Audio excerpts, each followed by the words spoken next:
Olá, esse é mais um Correspondente Médico. Lembrando que você também pode participar usando a hashtag Correspondente Médico. Doutor, um ótimo dia para você. Ótimo dia para você também, Tainá. Vamos trabalhar?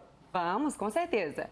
E o nosso primeiro assunto de hoje é sobre um estudo que vem repercutindo bastante, que é sobre o uso da aspirina por pessoas com a Covid-19.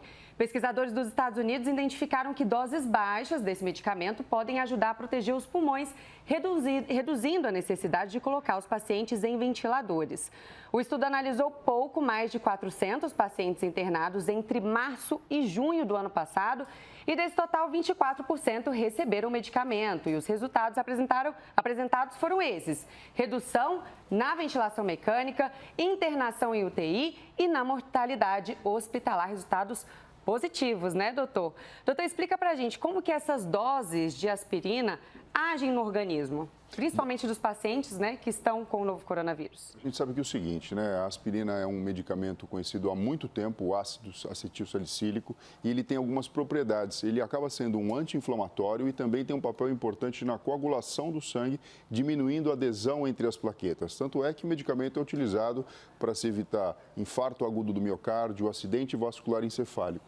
Então, aqui a gente tem uma representação de um fluxo sanguíneo normal dentro de um vaso, onde se passa o plasma e os elementos figurados, que são os leucócitos, células de defesa, as hemácias, células que vão fazer a troca gasosa e também as plaquetas. Quando existe uma predisposição à formação de um trombo, as plaquetas podem se aderir e então os coágulos são estabelecidos. E a gente sabe que a situação do coronavírus, na manifestação clínica da doença, ela cursa com a formação de trombos, como um fator que acaba sendo complicador na manutenção da saúde das pessoas. Levando em consideração essa realidade e a atuação do próprio ácido acetilsalicílico, a gente sabe que existe então uma explicação, pelo menos teórica, para se evitar essas complicações, que repercutiram sim nos números apresentados no estudo. Doutor, e para esse medicamento ser recomendado, né, para tratamento da Covid-19, é preciso que seja feito algum exame de sangue antes no paciente? Como é que acontece esse processo de recomendação do uso desse medicamento? Na verdade, acontece da seguinte forma. Esse estudo ele foi obtido através da observação retrospectiva. O que isso quer dizer? Olhou-se para trás o que aconteceu e se coletou os pacientes e, então, a observação trouxe para a gente esse conhecimento. A ponto dessa informação vir algo a ser utilizado na população como um todo, outros desenhos de estudos seriam necessários que fossem realizados, como, por exemplo, estudos prospectivos e randomizados, no qual eu tivesse pacientes pacientes que tenham coronavírus e não saibam que estão tomando, um grupo toma, por exemplo, o S, o outro grupo não toma, e dessa forma depois a gente sabe se de fato isso pode ser aplicado na população em geral ou não.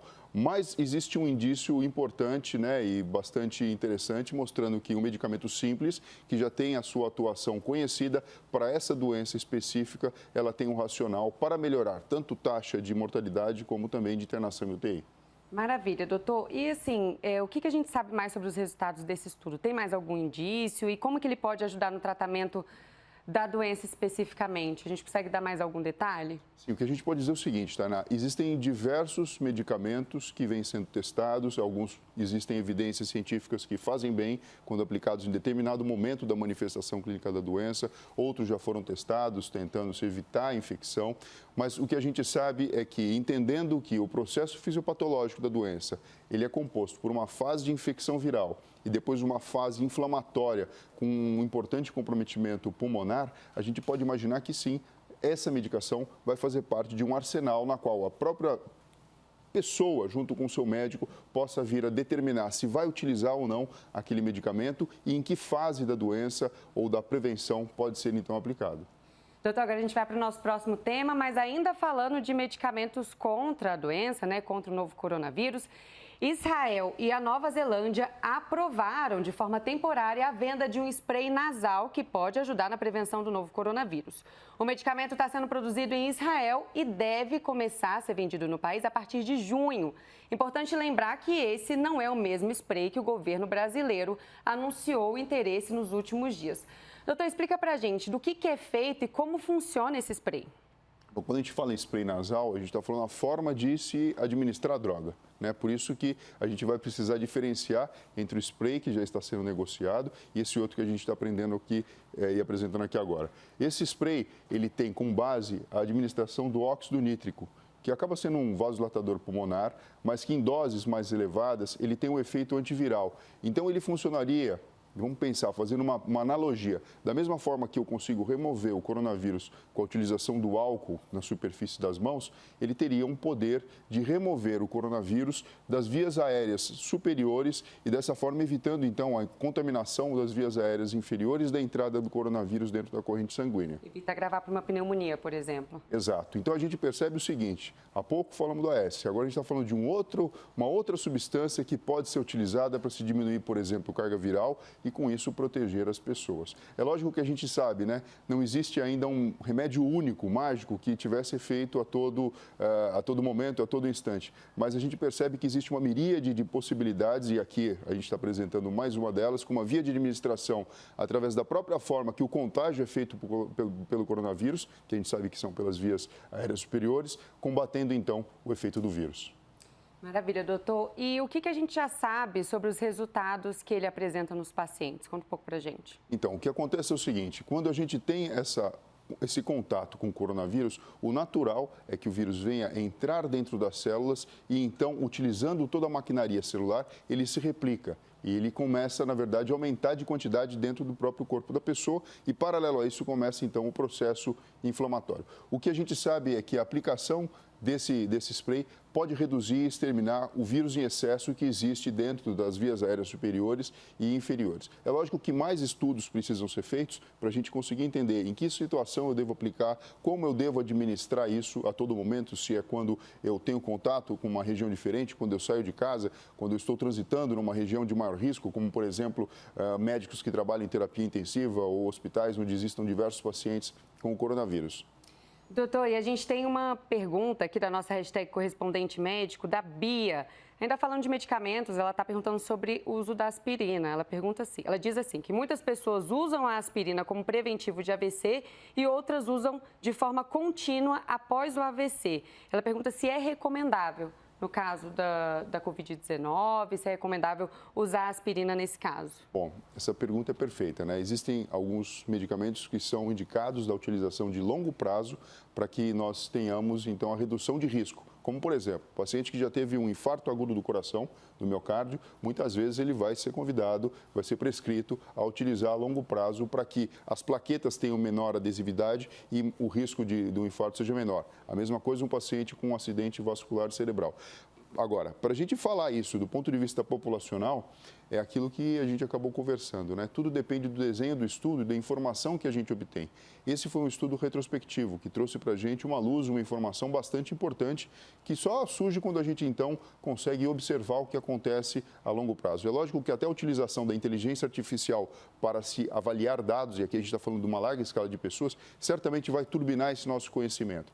Mas quando o desenho do estudo é feito de uma forma randomizada, ou seja, o sorteio, que um paciente vai receber placebo, outro vai receber o medicamento e observa a longo prazo, principalmente quando é duplo cego, nem o médico que está prescrevendo, nem o paciente que está tomando sabe, eu consigo ter resultados mais palpáveis a ponto de então orientar as pessoas do tipo, né? Quem sabe um dia, olha pessoal, vamos utilizar todo mundo aspirina porque isso pode prevenir um agravamento relacionado ao coronavírus. Lembrando que, né, Tainá, não é só coronavírus que existe, então se de repente a pessoa tem dengue, a gente sabe que não deveria estar utilizando esse medicamento. Por isso que é tão complicado e a gente precisa andar tão alinhado com o conhecimento científico, com a medicina, lado a lado, para conseguir orientar de forma adequada e correta. Não sabemos tudo, o conhecimento ele vai sendo construído a cada dia. Exatamente, é muito importante a gente salientar que existem outras doenças também além do novo coronavírus, então a gente sempre precisa ficar atento para o medicamento ser de acordo com a doença, fazer o exame, tá sempre tudo certinho para não ter nenhum problema nesse caminho, né?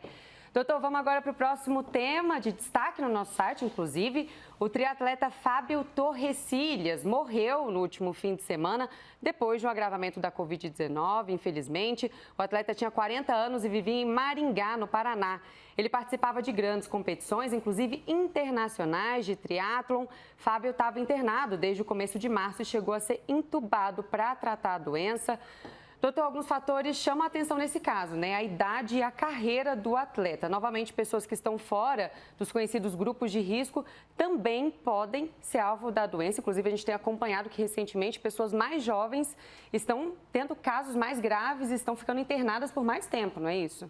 Exato. Quando a gente olha e estuda a medicina, Tainá, funciona da seguinte maneira. Uma coisa é olhar para o coletivo, outra coisa é olhar para o individual. Então, quando eu falo, olha, 100% de chance de dar tudo certo, você espera que sempre a coisa aconteça daquela forma adequada. Nem sempre é assim, né? Quando você cai dentro de uma porcentagem, mesmo que você não faça parte daquele grupo, para você aquilo tem uma relevância muito grande. Mas sim, a pessoa que faz atividade física regular, ela tem mais proteção contra o coronavírus, isso é um fato. A pessoa que não é obesa, ela tem mais proteção e a resposta inflamatória acaba sendo menor, mas é lógico que existem exceções. E a gente sabe também, né, dependendo da modalidade esportiva, na verdade não significa exatamente mais saúde. Alguns esportes realmente eles exigem do corpo de uma forma muito maior do que o recomendado em termos de atividade física para simplesmente se manter a saúde. Agora, aqui chama a atenção da gente, né, que realmente não existem regras absolutas.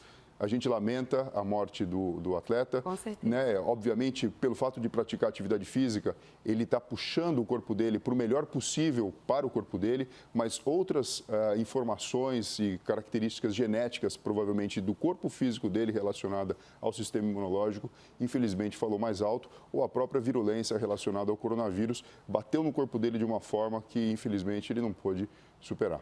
Doutor, ele teve os pulmões comprometidos, né? Explica pra gente como é que o vírus avança no corpo e nos pulmões. Bom, a gente sabe que quando o vírus ele entra através das vias aéreas superiores, ele encontra células do próprio aparelho respiratório. Aqui a gente fala de cavidade nasal, orofaringe, nasofaringe, as próprias traqueias, brônquios, os alvéolos e as células pulmonares como alvo de entrada e manifestação clínica. Quando ele circula, então, pela corrente sanguínea, ele consegue encontrar nos pulmões o principal órgão de impacto inicial, onde se inicia um processo inflamatório importante, no qual diversos mediadores inflamatórios são liberados, e esse processo inflamatório, que até muitas vezes é detectado, por exemplo, na tomografia de tórax, naquele padrão já conhecido como padrão de vidro fosco, é interessante se verificar que existe uma inflamação naquela região. E, portanto, a principal função do órgão, do pulmão, que é a troca gasosa, que é a hematose, eu pego oxigênio da atmosfera, para que meu processo metabólico funcione bem, eu consigo liberar para fora o produto do metabolismo, que é o gás